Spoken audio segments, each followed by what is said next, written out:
Assalamualaikum warahmatullahi wabarakatuh. Yang terhormat Ibu Nur Hayati SS MPD selaku dosen mata kuliah Bahasa Indonesia. Perkenalkan, saya Muhammad Doking Permana dengan NIM 64240514 dari kelas 642B01, mahasiswa dari Universitas Bina Sarana Informatika Margonda, jurusan Manajemen.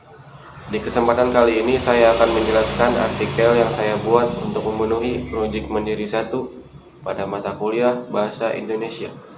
Tugas mandiri jenis tulisan membuat artikel dengan tema anti korupsi. Saya mengambil judul Kasus Duta Palma Menuju Indonesia Sukses. Terima kasih dan selamat menyaksikan.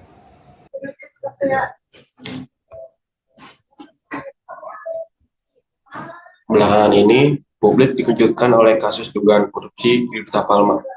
Kasus ini berhubungan penyerobotan lahan kawasan hutan seluas 37 hektar di Riau, yang menjerat Taipan sekaligus pemilik PT Duta Palma Surya Darmadi. Perkara rasuah ini turut melibatkan ex-Bupati Indragiri Hulu periode 1999 sampai 2008, Ertamsi Rahman.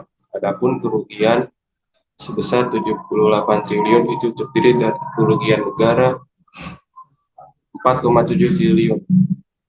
Korupsi bukan hanya sekedar tindakan curang, tetapi juga memberikan dampak besar terhadap masyarakat luas.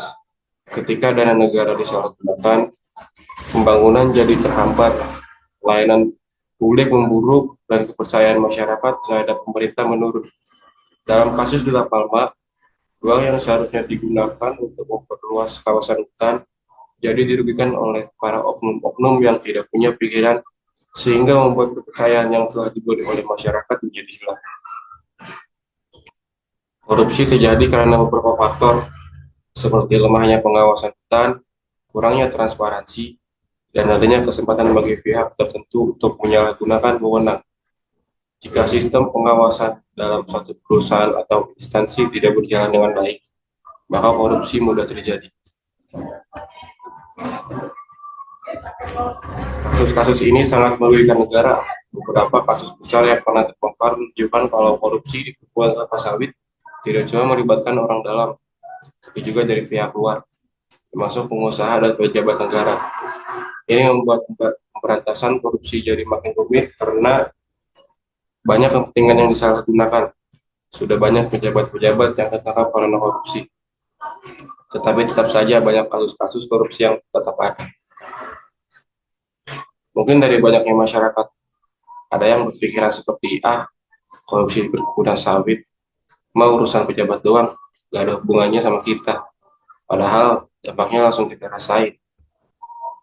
Contohnya, pengurangan minyak, kerugian yang berjumlah sangat besar, masyarakat harus berjuang dengan biaya hidup yang makin tinggi, sementara para koruptor enak-enakan menikmati hasil kejahatannya, padahal mereka sudah membuat kerugian yang sangat besar untuk negara.